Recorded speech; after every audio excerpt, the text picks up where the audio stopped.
শুক্রবার সকাল থেকে ভারতের মুম্বাইয়ের অ্যাপল স্টোরের সামনে ভিড় ছিল চোখে পড়ার মতো।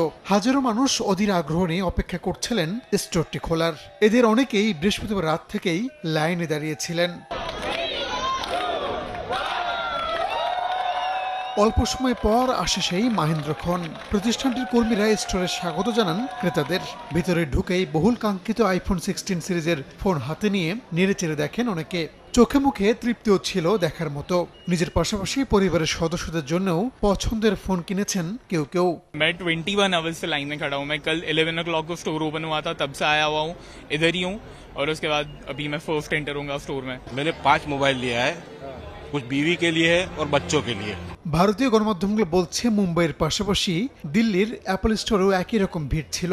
দেশটিতে নতুন আইফোন 16 সিরিজের ফোনের দাম শুরু হয়েছে ৭৯,৯০০ রুপিতে, আর প্রো মডেলের দাম শুরু ১,১৯,৯০০ রুপিতে। ভারত ছাড়াও শুক্রবার থেকে বিশ্বের অন্তত ৬০টি দেশে একযোগে পাওয়া যাচ্ছে আইফোন সিরিজের নতুন ফোন। চীনে হুয়াওয়ের ফোনের সঙ্গে আইফোন 16-এর হাড্ডাহাড্ডির একটা সংখ্যা থাকলেও স্টোরগুলোতে ক্রেতাদের উপচে পড়া ভিড় দেখা গেছে। সবাই ছুটছেন নতুন ফিচারের ফোনটি সংগ্রহ করতে। আইফোন 16 ও 16 প্লাসে রয়েছে বায়োনিক A18 চিপ, আর প্রো মডেল থাকছে বায়োনিক A18 প্রো চিপ। সময়ের সঙ্গে তাল মিলিয়ে থাকছে কৃত্রিম বুদ্ধিমত্তাও।